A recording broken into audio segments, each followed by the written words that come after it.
Hello, this is Tyler Remund, And Trey, McGhin. and we are excited to show you our program today.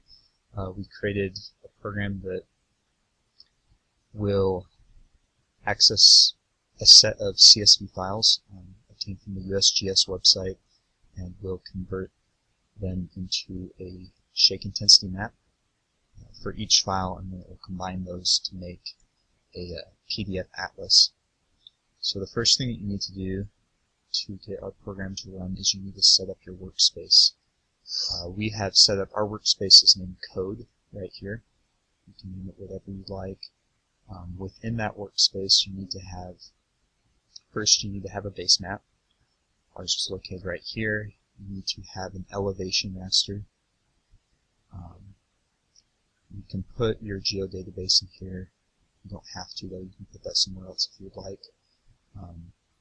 You do need to have, these two are the most important things. You need to have an empty folder named intensity, spelled and capitalized the same way. This is where the program is going to place all the output shake intensity files.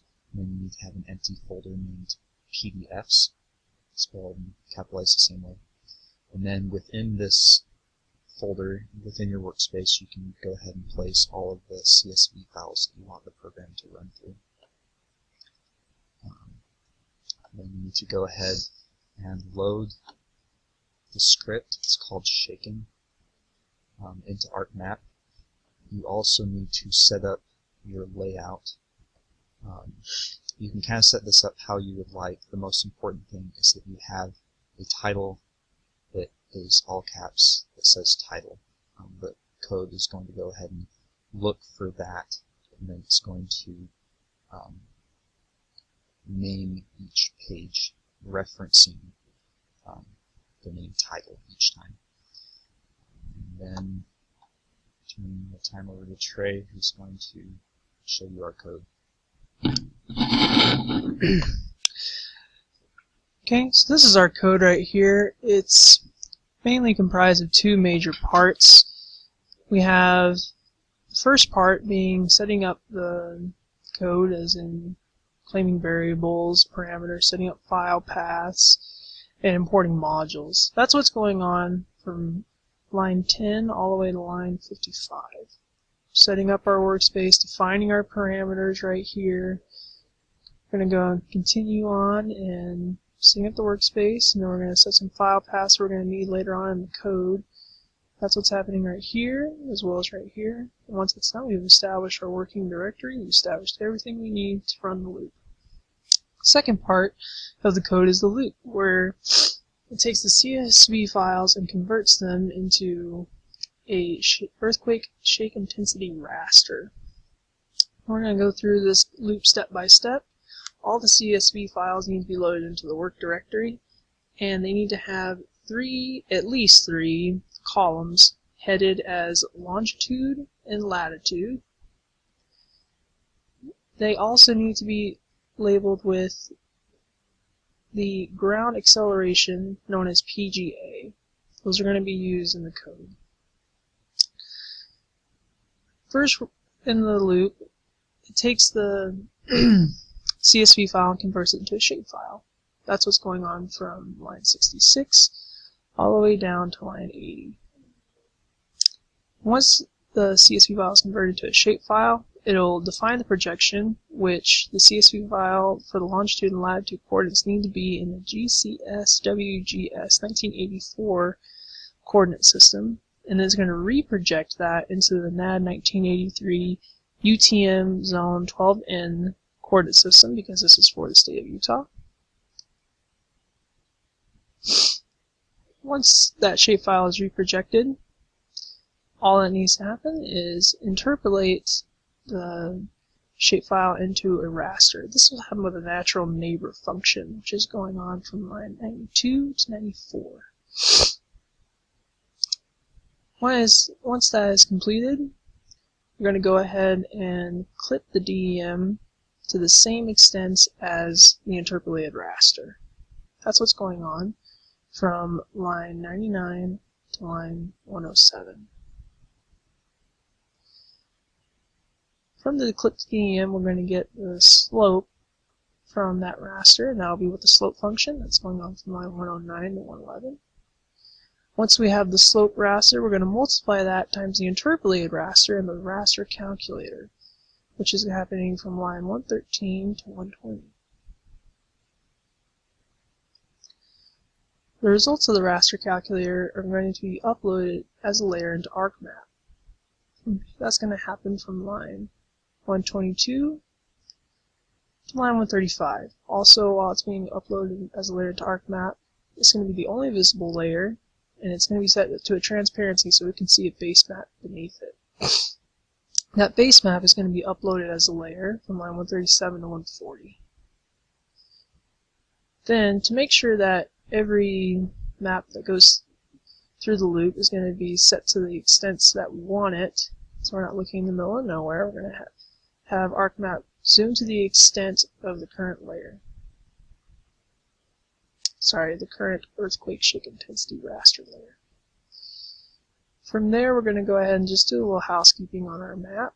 We're going to go ahead and set the title to the name of the CSV file and call it the shake intensity map. And then we're going to let ArcMap catch up a little bit, and then once it has, we're going to export the map as a PDF and then attach it to an atlas that was created in the first part of the script. Once that's done, it'll refresh the view, it'll give you a message saying that a PDF's been created, and then it will loop back around and continue on through the rest of the CSV files. Once all the CSV files have been completed, then your script will be complete. Okay, so now we're going to just show you how the actual program runs. Go ahead and load our script here. You first need to define your workspace.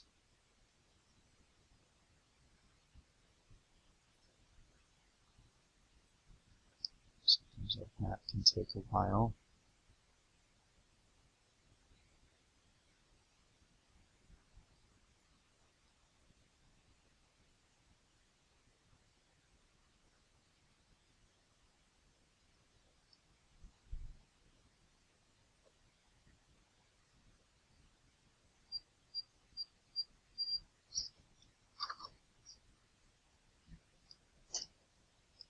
Okay, our workspace is called code. You may need to specify the location of your elevation raster.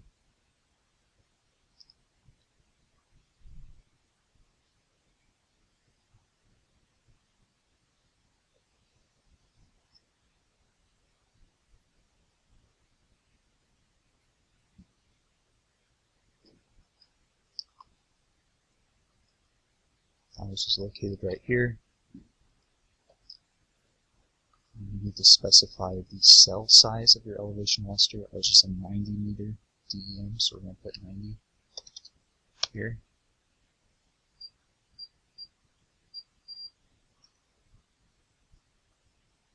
And you need to specify the location of your base map.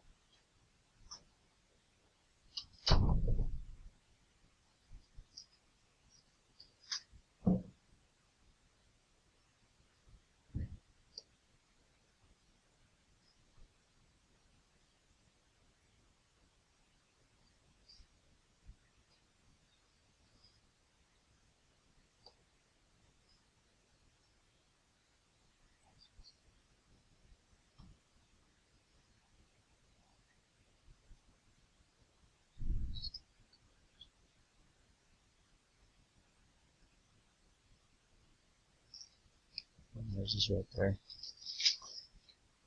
And then go ahead and watch it run.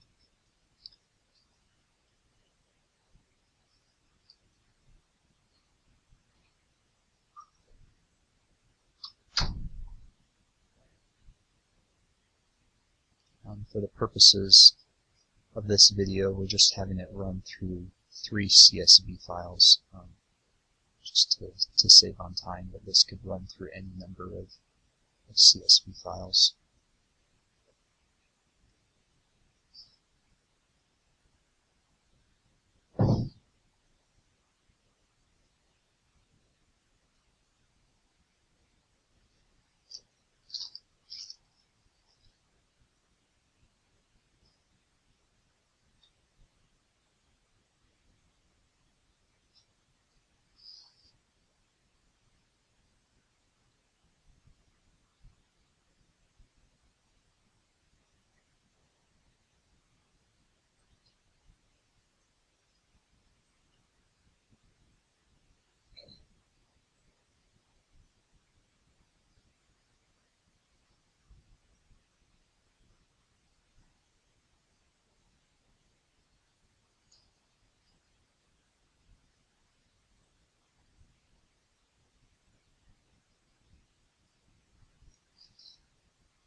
Okay, so our script has run successfully.